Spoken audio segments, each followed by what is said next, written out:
everybody understands what's at stake right now. The difference between success and failure will be measured in months, not years. OTC. OTC is go. STC. STC is go. Verify no constraints and go for launch.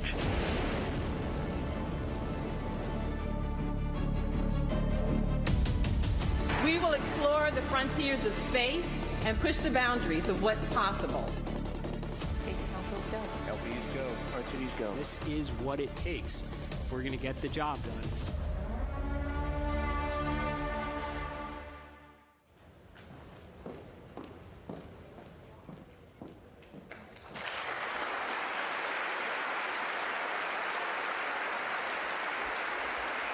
Good morning, and welcome to NASA's Johnson Space Center in Houston, Texas. I'm Vanessa White, Director of NASA's Johnson Space Center, and it's my pleasure to be here with you today. We're about to unveil the agency's Artemis III mission and introduce you to the extraordinary crew who will lead humanity's next steps toward the moon. We will have several speakers providing updates on Artemis III mission profile, Artemis acceleration plans, and mission science. Get ready for an inside look at innovation, ambition, and the future of space exploration. Without further ado, please join me in welcoming NASA Administrator Jared Isaacman.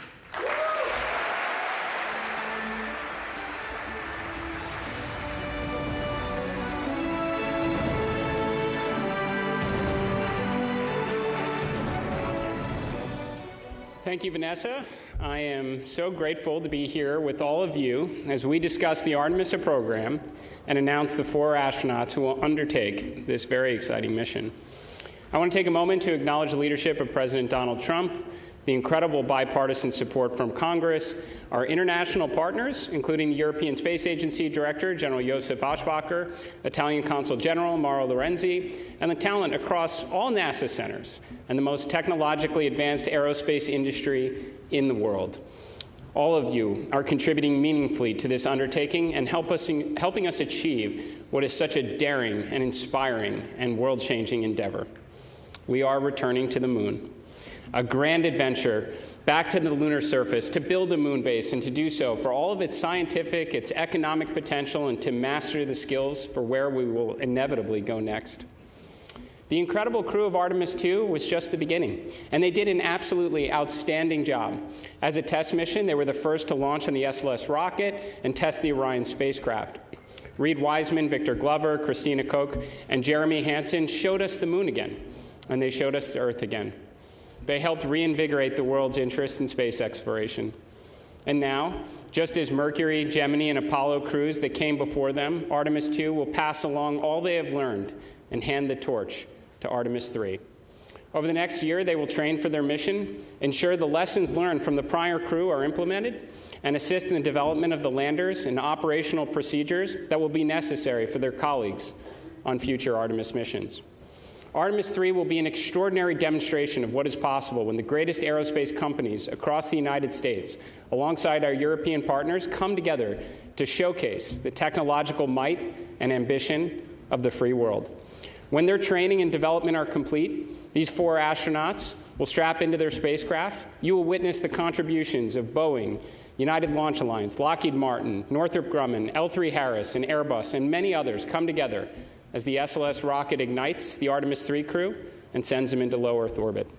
Additional powerful rockets will launch to place the Blue Origin and SpaceX Starship landers into orbit. Throughout the duration of the Artemis III mission, these astronauts will continue to test the Orion spacecraft. They will rendezvous and dock with the Blue Origin lander, and then again with the SpaceX lander. Think about how many spacecraft, all of which will eventually carry human beings, will be in orbit at the same time. From Dragon, Shenzhou, Soyuz, possibly Starliner, Starship, and Blue Origin landers. This seems like the beginning of the future that we imagined as children. This seems like the very beginning of Earth's first Starfleet to me. Will we use Artemis III to get into the rhythm of multi-launch campaigns, test the interoperability across several systems while close to home? learn and improve, and inform the changes necessary when the torch will be passed once again. Now, preparations for Artemis III are already underway. The NASA team, our contractors, and our partners will start stacking SLS this summer with the aim of beginning early wet dress testing before the end of the year. The interested public will be able to follow along through all the key NASA milestones, along with Blue Origin and SpaceX as they launch uncrewed tests of their reusable rockets, gather data, implement improvements, and converge upon the Artemis III readiness no earlier than this time next year. In parallel, we will not slow down. The expectation of your NASA should be that we can pursue and achieve many extraordinary objectives at once. In a matter of weeks, we will host another moon-based event. To set expectations, we plan to issue awards and provide updates routinely. In the not-too-distant future, we will be tuning in on the Moonbase website, watching landers and rovers and moonfall hopper drones and other tech demonstrations and science payloads landing on a near-monthly basis as we practice the science of survival on the lunar surface. Alongside industry and our Artemis Accords partners, we will experiment with power, navigation, surface mobility, communications, and other critical systems as we learn what does and does not work in the extreme environment of the lunar South Pole. Now, coming up later this summer, America's next great exploration asset, the Nancy Grace Roman Space Telescope, will launch and venture out nearly 1 million miles into space with the aim of further unlocking the secrets of the universe. And there are further big science missions like Near-Earth Object Surveyor, Rosalind Franklin, and Dragonfly coming up on deck. Now, to realize the spacefaring future, we will work tirelessly to ignite an orbital and someday, perhaps even a lunar economy, working alongside industry to usher in the first commercial space stations. In the months ahead, we will invest in high-temperature materials, power conversion, radiators, advanced space structures, and assemble the first fission-powered interplanetary spacecraft. Before the end of 2028, we will launch the first mission of what should be many more to follow as SR-1 Freedom finally gets America underway on nuclear power in space and delivers the Skyfall payload to Mars. The X-59 team has already passed the sound barrier, and we are well on our way to rebuilding the X-plane portfolio with greater investment in faster and higher capabilities as we aim to blur the line between in and out of atmospheric flight. As I've said many times, your NASA team will not sit on the sidelines and wait for all these exciting initiatives to be realized. We are embedding SMEs across the supply chain, doing the kind of engineering and building necessary to deliver the outcomes only NASA is capable of achieving. We can do this all while the Artemis III crew prepare for and undertake their important mission, while the rest of the astronaut corps plan for their missions ahead, including the vital work on the International Space Station. The NASA astronauts, alongside our international partners and tens of thousands of the best and brightest across the agency and industry, are ushering in the golden age of discovery. They are carrying forward the hopes and dreams of the next generation, just as the Apollo astronauts did for so many of us.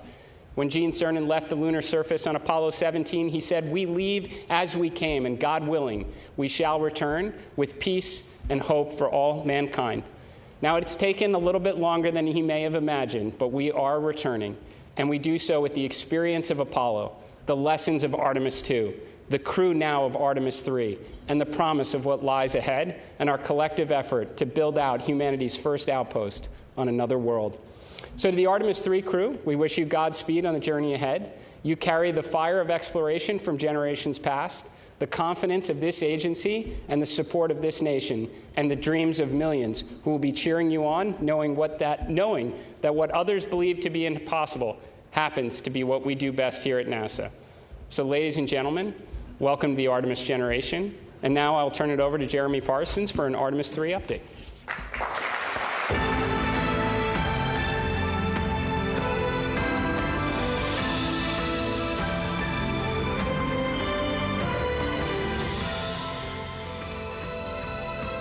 Good morning.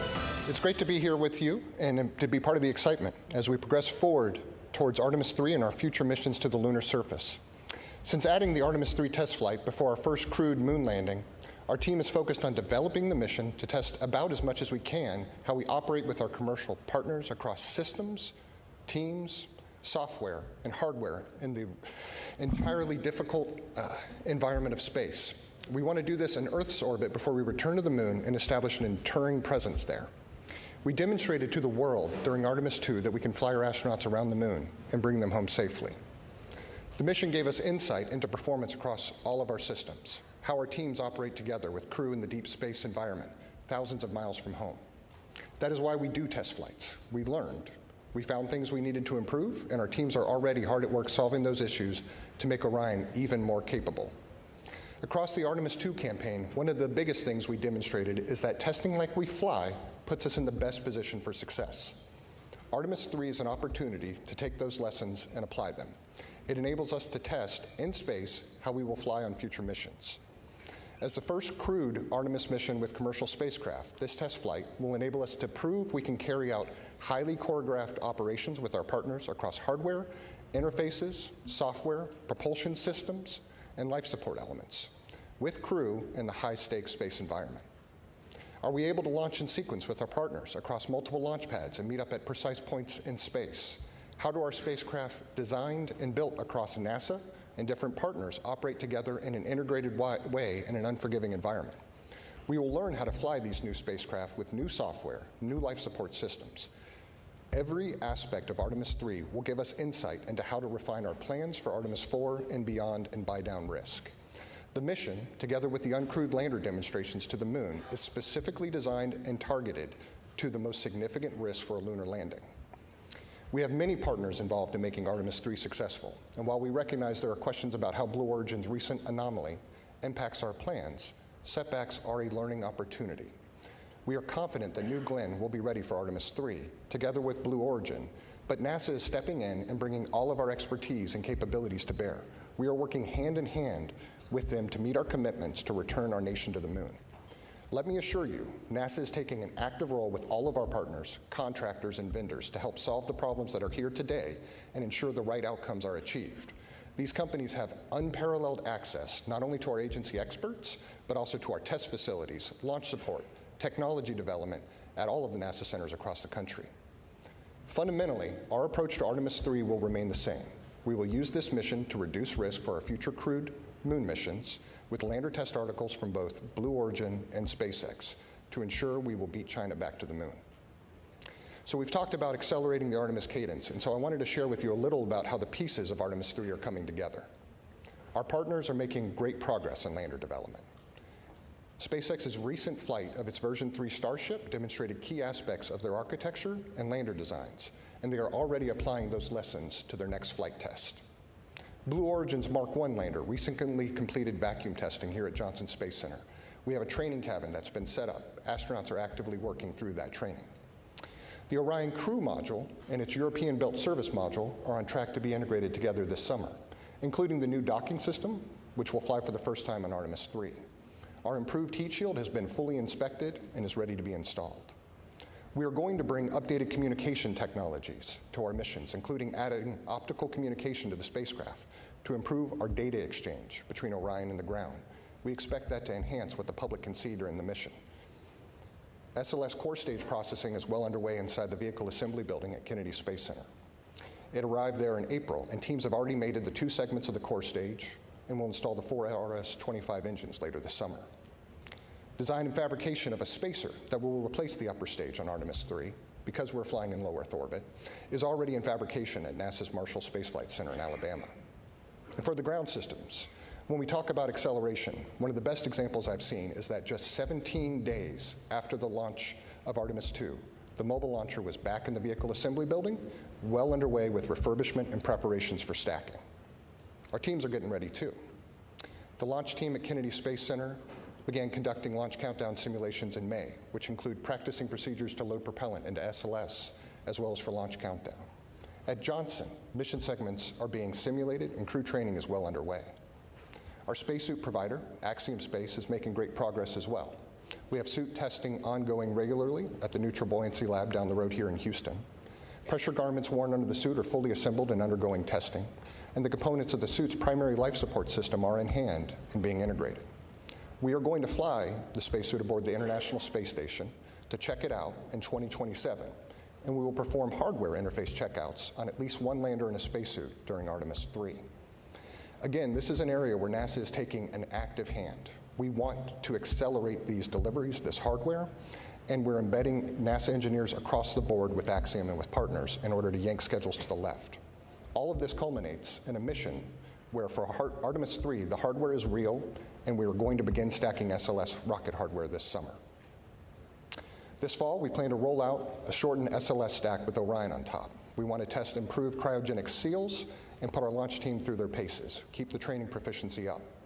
With an increased mission cadence, we're bringing everything we can to ramp up production and drive supply chain improvements across the key components of Artemis and across the United States.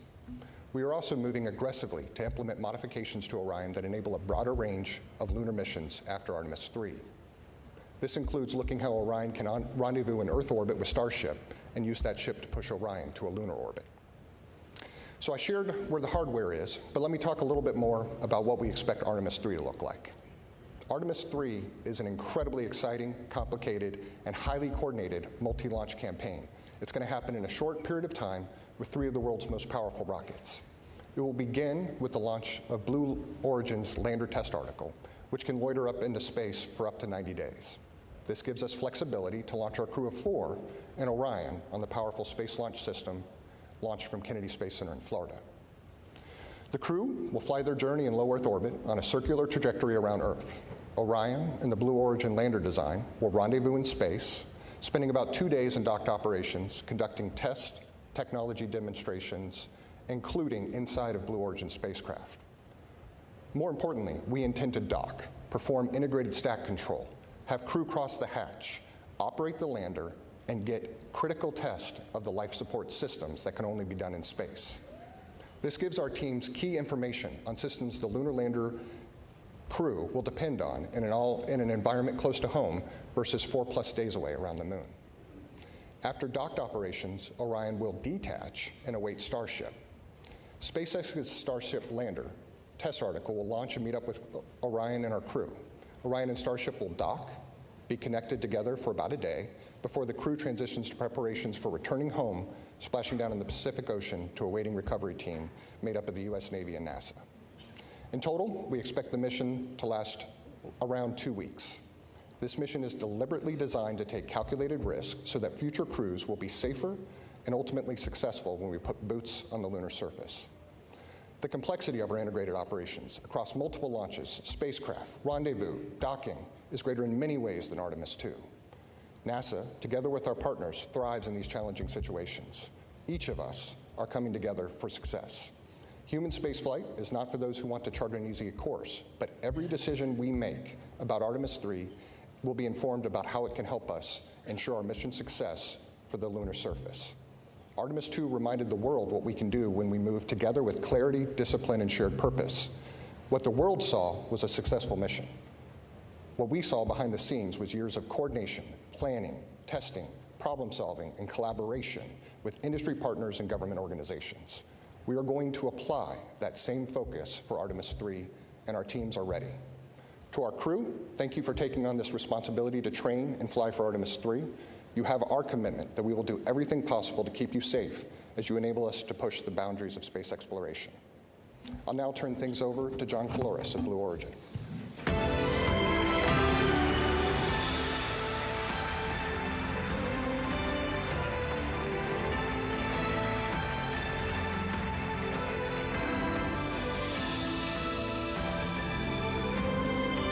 Thank you. As you know, we had a significant anomaly at our Launch Complex 36A on May 28th. The response from NASA, our partners, and customers has been extraordinary. We're making excellent progress on the investigation and pad cleanup.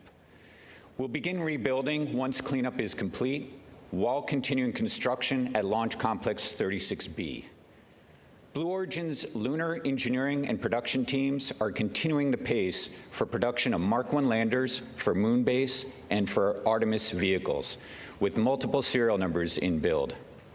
Mark I serial number 1 testing will conclude soon and will be ready for launch this year. The mission will demonstrate key components of our Artemis landers, such as our BE-7 engine. Artemis III is a major step that fills important objectives prior to our uncrewed landing on the moon in 2028, followed by our landing of astronauts that same year. On this mission, NASA and Blue Origin will demonstrate rendezvous, docking, hatch operations, ingress, and life support systems in low Earth orbit. This will allow the crew to gain familiarity with our Lunar Crew Module and even practice operations such as suit donning in zero gravity. Manufacturing is well underway on the Artemis III Mark II Lunar Crew Module, our storable reaction control system, our docking systems, and our environmental control and life support system. Our factories are running around-the-clock shifts in a responsible manner. Our vertical integration capabilities continue to produce hardware that feeds the production floor. We work very closely with NASA on engineering and testing support with more to come. We expect to complete the vehicle for Artemis III and be ready for launch in 2027. Blue Origin is very motivated to be part of the journey of returning humans to the moon. We've redoubled our efforts and are moving forward. I'm thrilled that we're just moments away from announcing NASA's Artemis III crew. I'd like to also say that the moon is the 8th continent, and we will measure ourselves not only by our successes, but how we respond to setbacks. With that, I'd like to introduce my friend Jessica Jensen from SpaceX.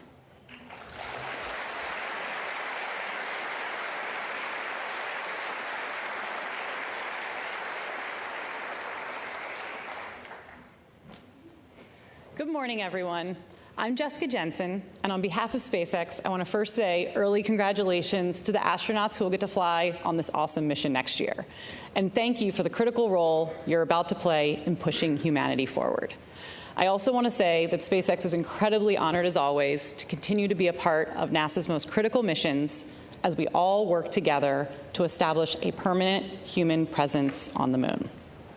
I'm here today to give an update on Starship's development towards Artemis III and Artemis IV.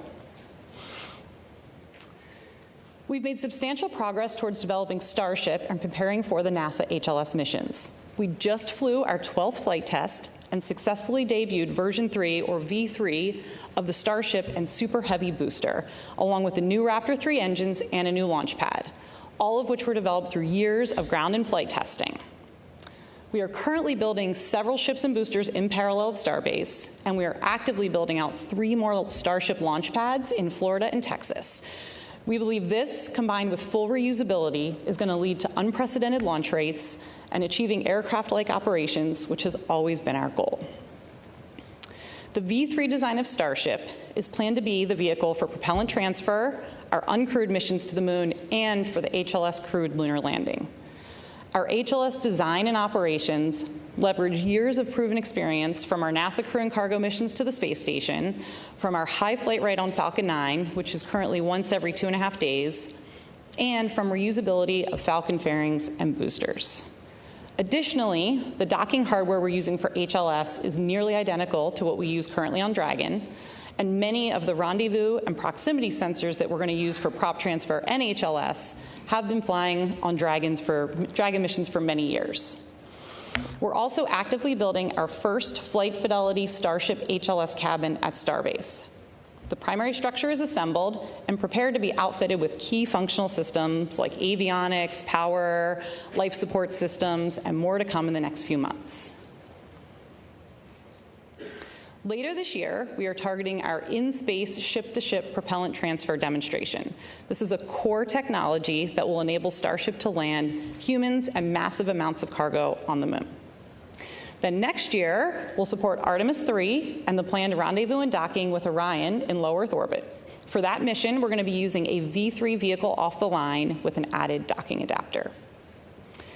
We are also marching towards our V3 Starship uncrewed lunar landing. This is another HLS milestone that will further demonstrate propellant aggregation in space and also a safe and autonomous landing on the surface of the moon. Then looking ahead to Artemis IV, we're continuing to develop all the crewed systems and certification necessary for the safe landing and return of astronauts to Orion.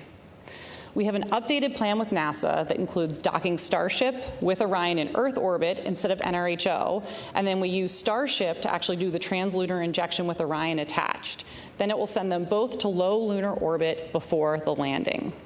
This approach improves crew safety by first conducting the critical docking event in Earth orbit, just like we're going to practice in Artemis III, and the crew can also abort off the lunar surface nearly any time versus waiting up to days from NRHO. In addition to improving crew safety, these new Artemis IV orbits also significantly lower the amount of propellant Starship needs to aggregate in space, since we now just have a more direct route to the moon. And this lowers schedule risk overall. We're incredibly excited to help return humans to the moon once again, and this time to stay. Thank you.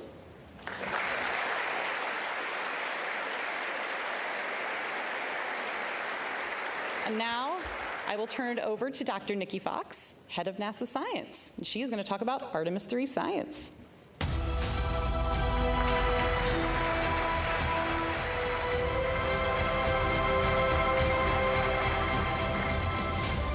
Thank you so much, Jessica.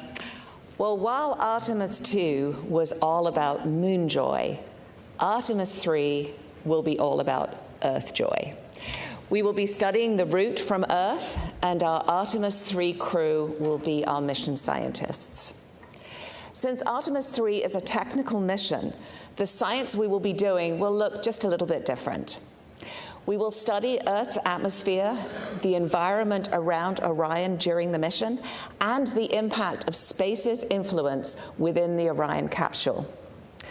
We're going to use this flight to buy down our risk for landed missions by developing our science processes, procedures, and readiness specifically for Orion to ensure the health and safety of our astronauts and spacecraft for our future Artemis missions.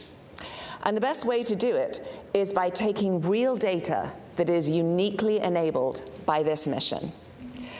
For this technical and complex mission, we will focus on how we can better work with the unique Orion capsule and test and establish the necessary groundwork prior to landing on the mission with Artemis IV. With Artemis III, we will initiate the preparation phase of packing our interplanetary survival guide with the necessary knowledge, equipment, and roadmap needed to plant astronaut boots back on the lunar surface to stay. Think of it this way. If you're going on a road trip, you need to know before you go ahead of time and prepare with a game plan, not just for your destination, but for driving through all of the states in between. Weather. Will there be bad weather? Is your car ready for the trip? What do you need to pack for maximum comfort? And most importantly, will it all actually fit into the car? Leading SMD's Artemis III science team is Dr. Barbara Cohen.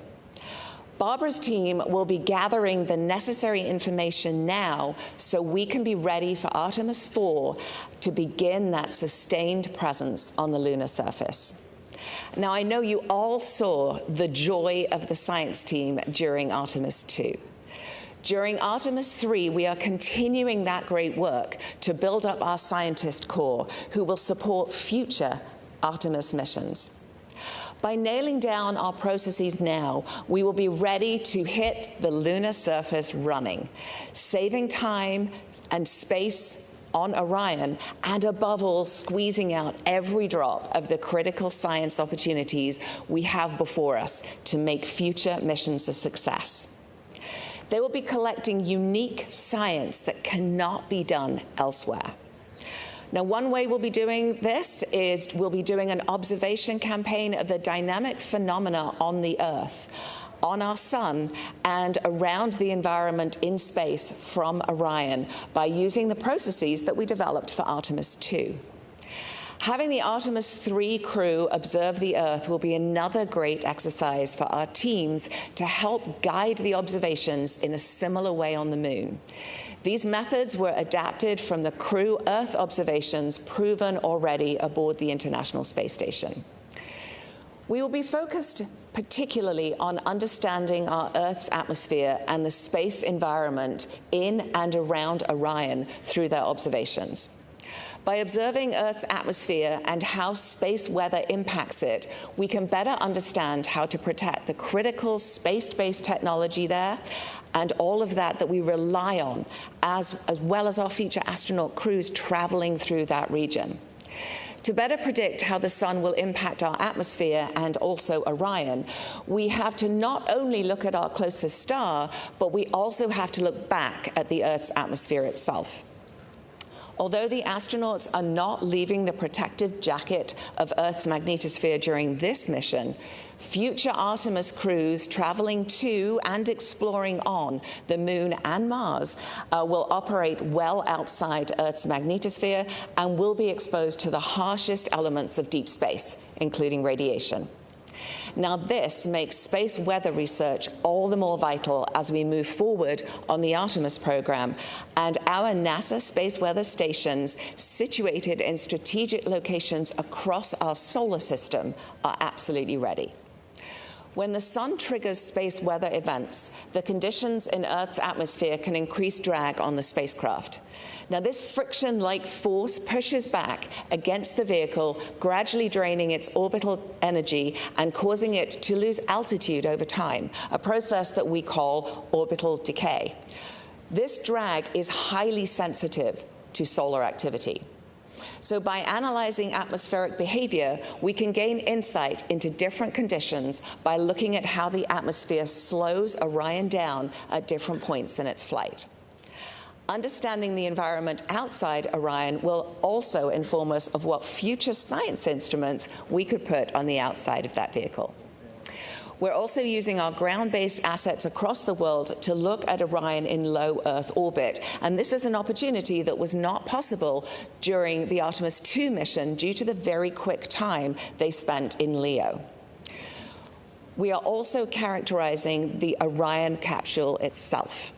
We are going to initiate processes for Artemis contamination control and contamination knowledge by bringing samples out of Orion back to curation so we can identify and evaluate the environment within for our astronaut crew and for our future lunar samples.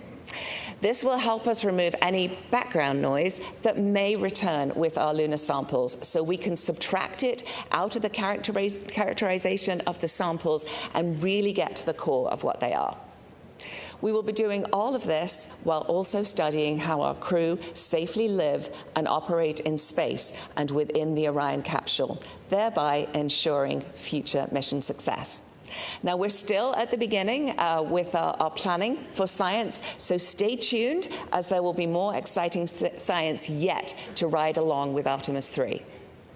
I am extremely excited for NASA to build upon the success of Artemis II and then Artemis III and to explore more of the moon, to build that sustained presence and to build our moon base to prepare for the next giant leap, human exploration of Mars.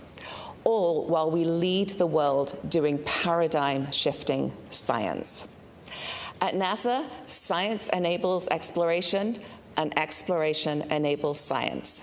And NASA Science is honored to take our part in the Artemis generation. And with that, I am delighted to hand it back to Administrator Isaacman.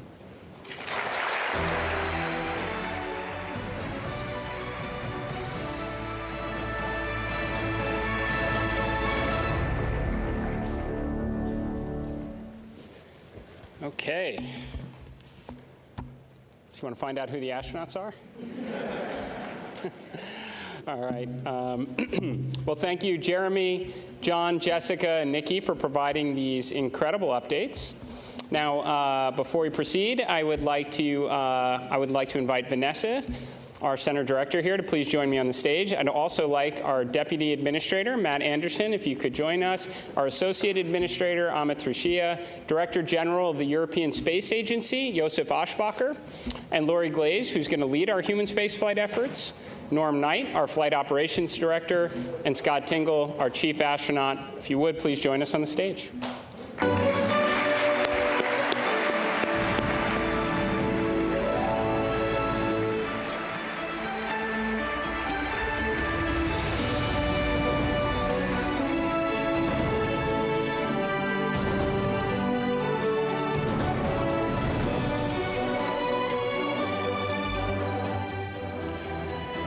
Now, alongside the prime crew, we have a backup crew member who will train shoulder to shoulder with them to ensure mission readiness and continuity.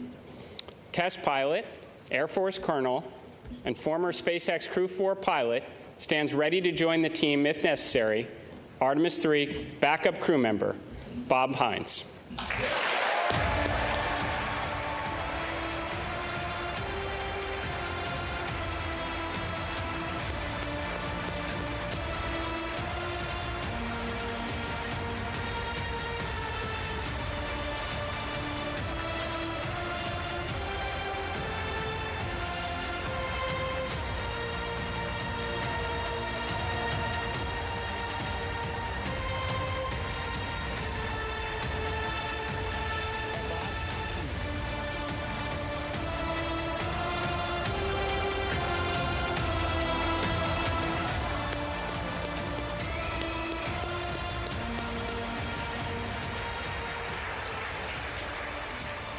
Now, Bob has logged 170 days in space across 2 ISS expeditions and can step into any role needed on this mission.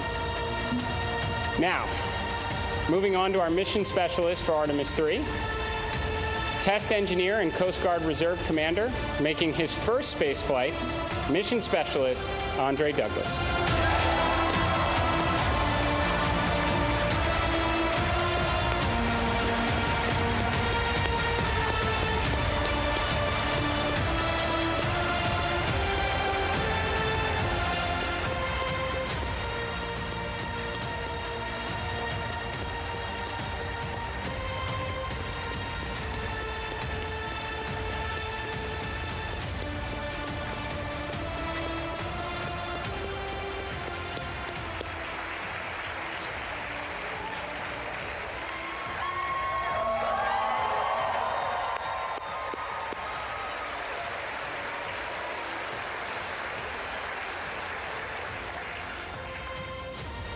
And we have Army Black Hawk helicopter pilot, family medicine physician, and record-setting astronaut, mission specialist, Colonel Frank Rubio.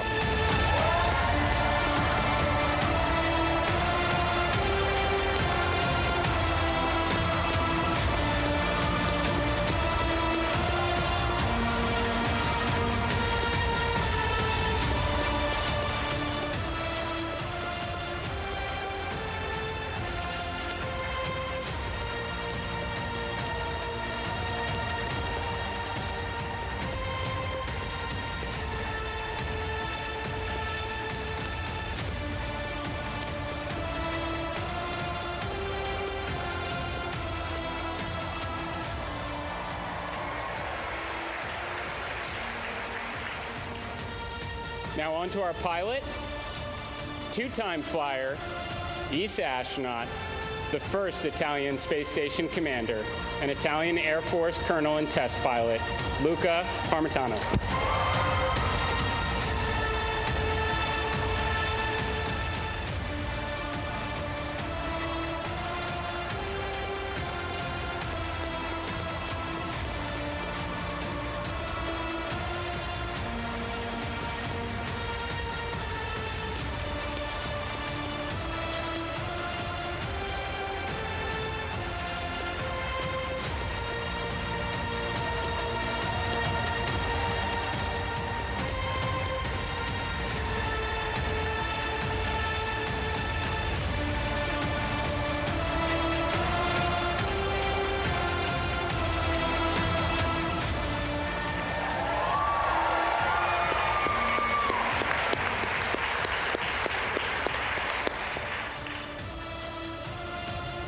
Now to our commander, 2-time astronaut, former space station commander, Marine Corps colonel, and test pilot with more than 7,000 flight hours, Artemis III commander, Randy Bresnik.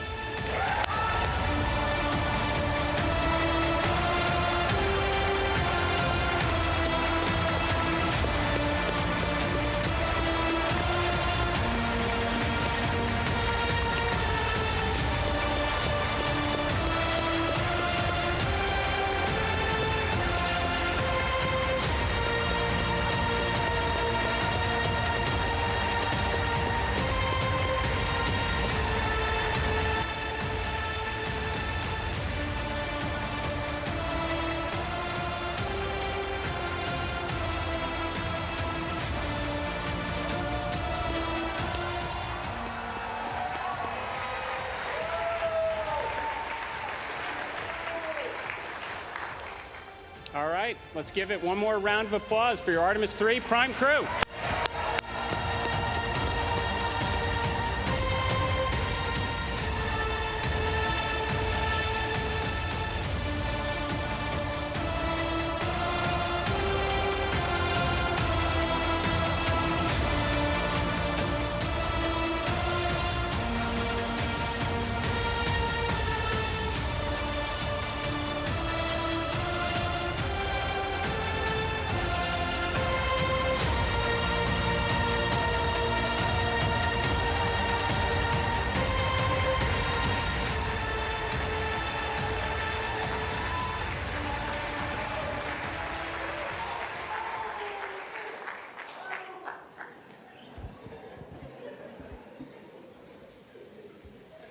Randy, Luca, Frank, and Andre, I am excited to welcome you as the next crew in the Artemis journey to successfully return to the moon, this time to stay. This mission will be one of the most complex that NASA has undertaken, and we are counting on your courage and your dedication in fulfilling this critical role.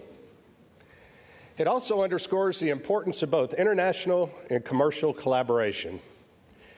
This crew is comprised of astronauts from NASA and ESA, and they will train together to develop their expertise in multiple spacecraft from our commercial partners.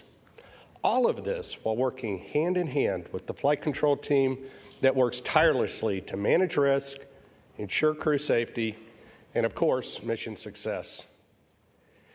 This multifaceted integration demonstrates that we will go farther faster when we go together. As the Director of Flight Operations, I have the opportunity to get to know every astronaut as well as many of the team members that support our missions and other critical integral roles. These integrated teams are the backbone of the mission, working as a single entity to accomplish the mission objectives while aligning to crew and vehicle safety. I would also like to thank the families of our astronauts and those of our team members who provide the support that allow us to accomplish these ambitious goals for our country and humanity. To simply say, I am encouraged, I'm inspired, and I'm filled with hope when I think of this mission and the teams associated with it. To the Artemis III crew, each of you possess a unique background, and your vast experience and unwavering dedication to NASA's mission enables you to help make us and take this next great step in space exploration. I am proud to work alongside you as we make our mark on history. This mission begins now, and it will conclude with your safe return to Houston, where you will be reunited with your families. Now, I'm honored to turn it over to Mission Specialist Andre Douglas.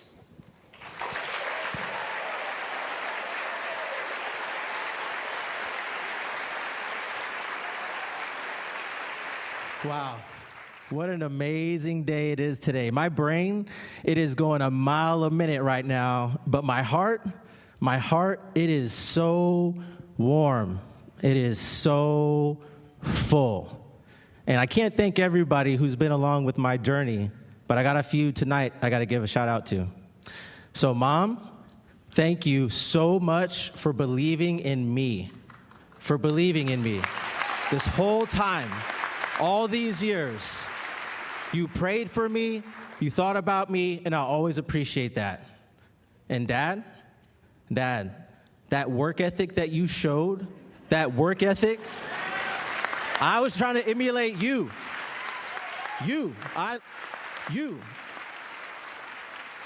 Thank you so much. Oh, by the way, happy early Father's Day.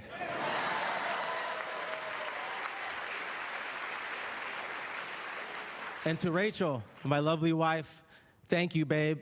The support you've given is unwavering. It has been a lot. What a journey. I'm so glad you're on this journey with us. It's just amazing. You're amazing. Couldn't have done it without you. I love you so much.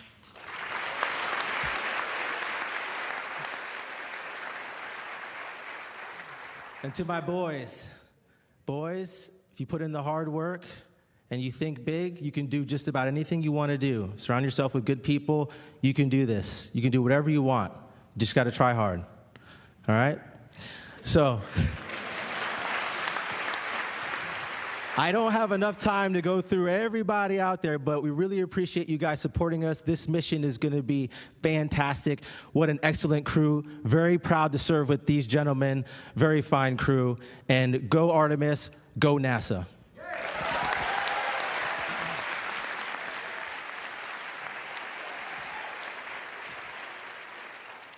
Thanks, Trey. Well said. And wow is the right word. What an incredible blessing and an honor it is to be standing here representing all of you. And I'd just like to take a quick second to say thank you, first and foremost, to my wife and our 4 amazing kids. Thank you for your sense of adventure and your resiliency. You guys have made all of this possible. To our...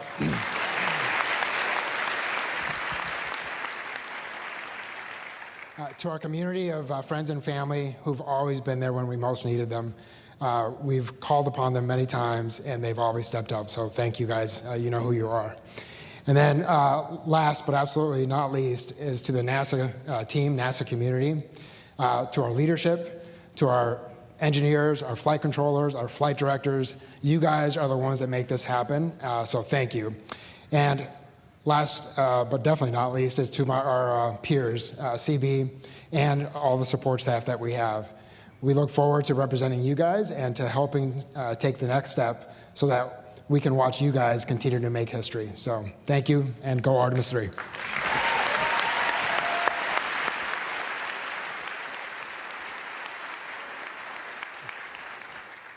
I apologize in advance if I get emotional. I'm honored by the role that I've been given. I'm also very humbled by the task in front of us. But first and foremost, I'm grateful. There are many parts that need to come together for a space launch. And you need a launch pad. And for me, that launch pad is my country, Italy, its education system, the Italian Air Force that gave me the professional tools to bring me here today, the Italian Space Agency that gave me the first flight to put those skills to proof, and for that I'm very grateful. The European Space Agency is like a launch tower, connecting these two worlds, building bridges. Its very nature is to build relationships and building bridges, connections, and to elevate individuals to achieve their full potential. The rocket, figuratively and literally, is NASA. I'm grateful that NASA has allowed me to be part of this incredible group of people, of this crew, and for letting me fly. But we wouldn't be going anywhere without fuel, and the fuel that lets everything move is right here. Maya, Sarah, Marta, my extended family here in the crowd. You are the energy that feeds my soul. And your love is the spark that ignites every passion. Thank you. Grazie.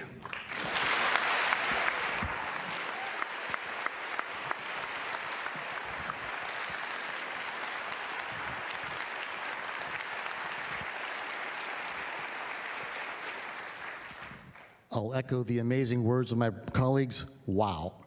It is an honor and a blessing to be a part of such a stellar crew. I must also say thanks to our spouses and our families. Without their support and sacrifice, we would not be standing up here before you right now.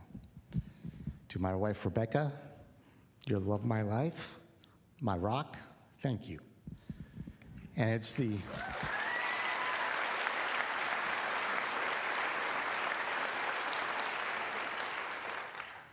it is their support of our families that's going to carry forward from today when we start training very soon.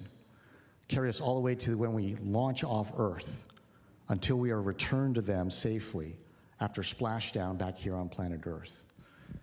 Would also like to thank the Astronaut Office leadership, Flight Operations Directorate, and the NASA Johnson Space Center leadership for the opportunity to represent the astronaut corps and every single person in NASA, ESA, our industry partners, our international partners, whose blood, sweat, and tears, okay, hopefully not blood, and very few tears, but their collective effort will lift all of us up, on that SLS rocket when we hit launch day and carry us through the mission.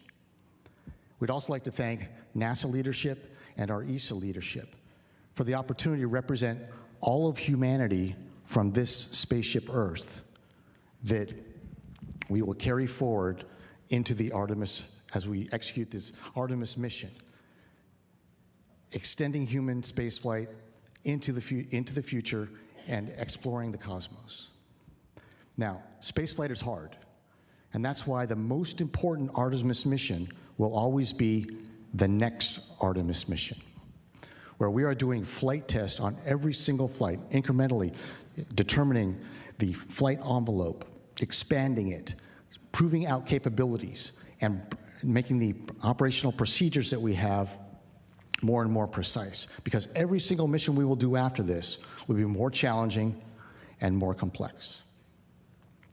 We are certainly humbled as a crew to be able to be your crew that executes this Artemis III mission in space, being that unifying link between the phenomenal Artemis II mission we just had 2 months ago and the Artemis IV mission that will follow ours, where we will again be the first to land humans on another celestial body, that celestial body being our neighbor in the sky at night, the moon. Thank you.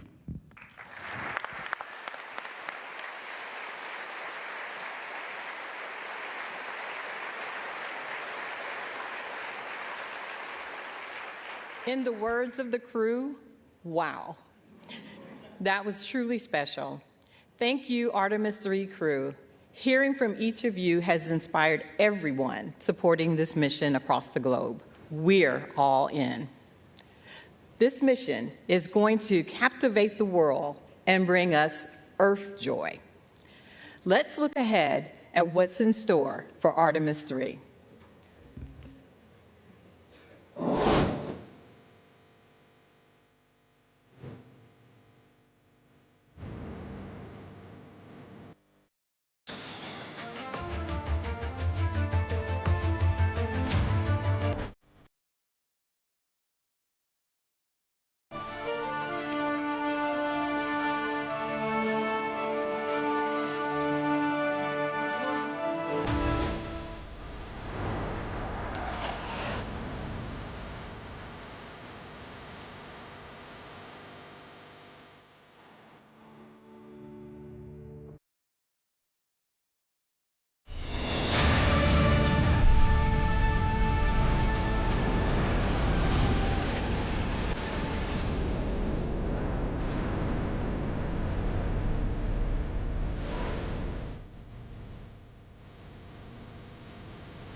Another wow.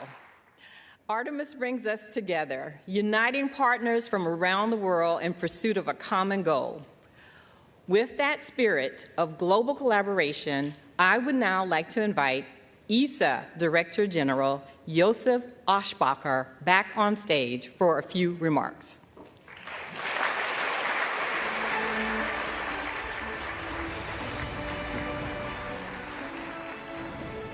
Wow, what an atmosphere, what a moment. Ladies and gentlemen, days like this do not come often, when history is not something we remember, but something we are about to make. Just weeks ago, at NASA's Kennedy Space Center in Florida, I had the privilege of witnessing the launch of Artemis II. It was an unforgettable moment. Artemis III will be a different mission, but no less remarkable. Before anyone sets foot on the moon, someone has to make that possible. That responsibility now rests first and foremost with NASA, but also with the crew we are honoring today. The crew will test what has never been tested at this level. You will take a system of extraordinary complexity and make it work as one. In many ways, you are unlocking the lunar landing itself. And for us at ESA, there is real pride in knowing that alongside the NASA commander, a European astronaut will also be at the controls of this mission. ESA and NASA do more than cooperate. We build dreams and spacecraft together. The European service module carries Orion forward into orbit to the moon. Shared ambition made tangible in hardware. And on Artemis III, our partnership is in the capsule as well.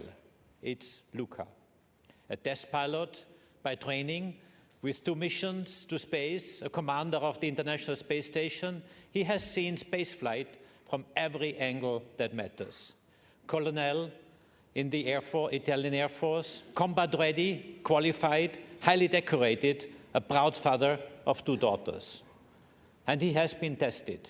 During a spacewalk early in his career, his helmet began to fill with water, a dangerous situation by any standard.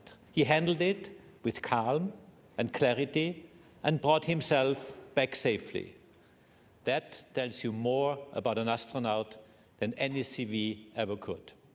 Luca is precise, composed, and determined.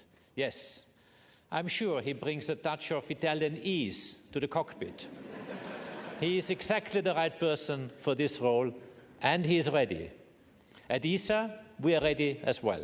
Our 23 member states are aligning to step up in exploration, because when you choose to be part of something as ambitious as Artemis, you contribute. That is what we do, what we will continue to do. But today is not about programs. It is about people, those who once went to the moon and those now preparing to return. To Jared, to NASA, to the United States of America, thank you for your leadership and thank you for your partnership. To the crew of Artemis III, you carry something important for all of us. And to our ESA crew member, we could not have wished for a better pilot. Caro Luca, siamo orgogliosi di te. Buon volo. Thank you all.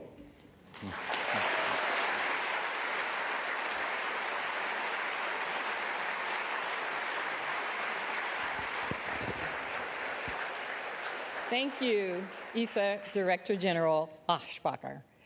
Let's now take a look at some special messages recorded by Senator Ted Cruz, Chairman of the Commerce, Science, and Transportation Committee, and Representative Brian Babin, Chairman of the House Science, Space, and Technology Committee. Congratulations on being chosen for the Artemis III mission.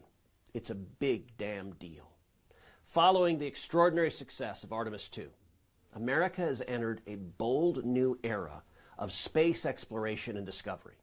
Under the leadership of Administrator Jared Isaacman, NASA is paving the way for humanity's return to the moon and beyond.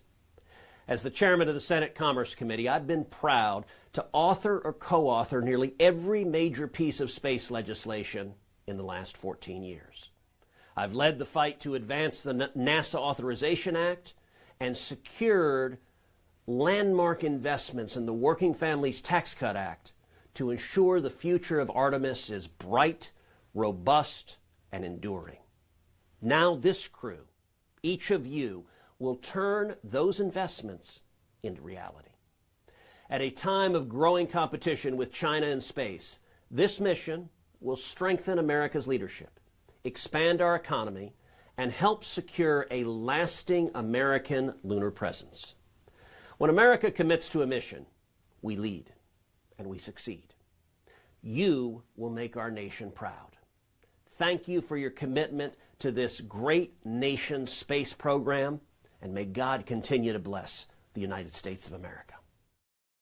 Hi, everybody. Congressman Brian Babin. Congratulations to the Artemis III crew. Following the successful mission of Artemis II, your selection marks another historic milestone in America's return to deep space. Each Artemis mission builds upon the last one. And the mission ahead is a critical next step as we prepare to return humans to the lunar surface and lay the foundation for a sustained presence on the moon alongside our international partners. You're carrying forward a very proud tradition of exploration that stretches from Mercury on to Apollo and now to Artemis.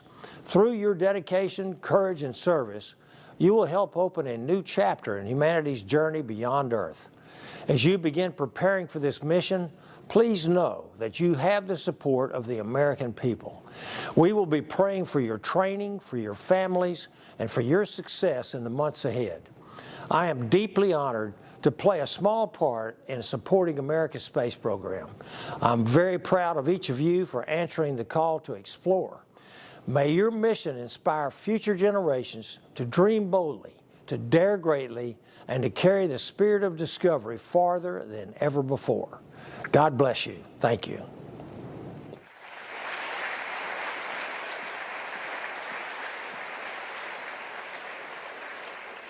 The story of human space exploration continues to inspire, and the momentum carries forward as the spotlight turns to the remarkable crew assembled here today.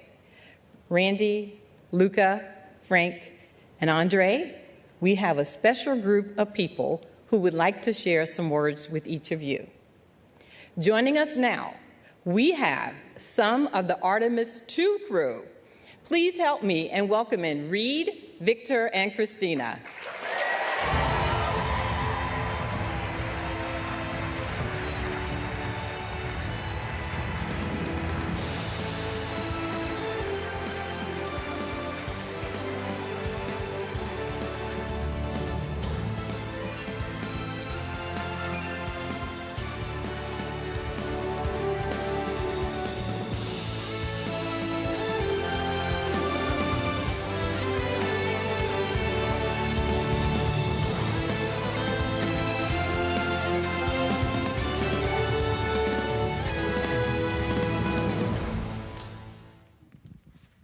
All right, comrade Randy, Luca, Frank, our backup, Andre, Douglas, so good to see your family out there.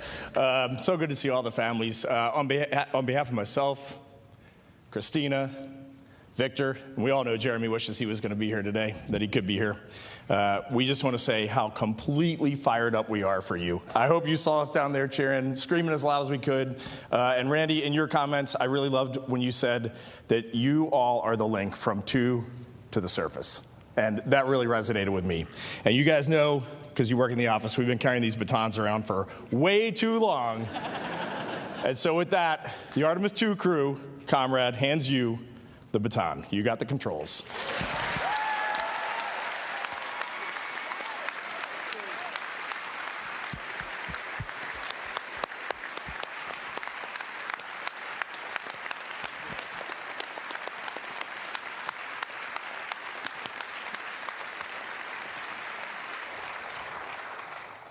I know all of us are very touched by the thoughtful symbolism of the passing of the baton. But I think now, after your mission, you're passing us something far greater. The world watched your mission. And over the course of those 10 days, we saw how you inspired people worldwide. You saw how something was ignited within people. It was ignited within all of us by watching your mission. While this may look like just a baton, right now it's in my hand, it feels like this big flaming, Olympic torch that you, Reed, Christina, Victor, and Jeremy lit. And the world was entranced by its flame for the 10 days of the mission. We, the Artemis III crew, are honored to be able to carry this torch forward, to be able to execute our mission, to make that flame burn brighter and pass it on.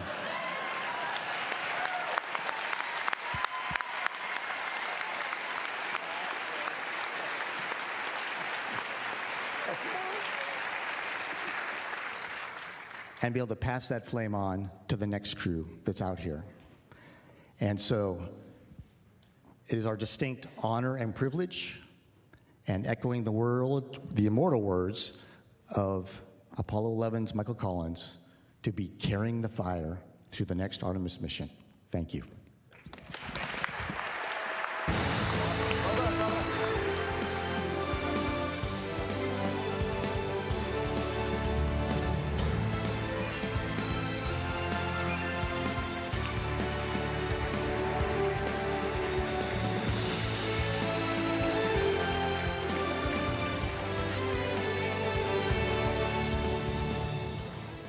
What an incredible moment. As we wrap up today's announcement, I'd like to thank our amazing speakers and our esteemed guests, and most of all, our Artemis III crew, Randy, Luca, Frank, and Andre.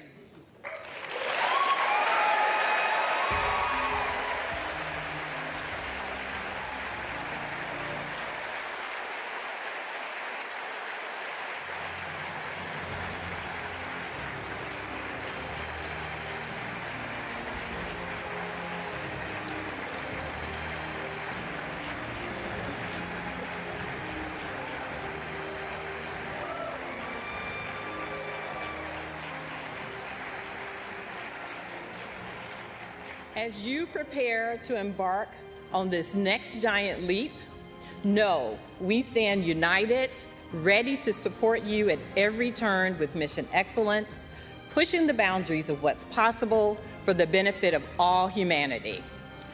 Let's give one final round of applause for our crew.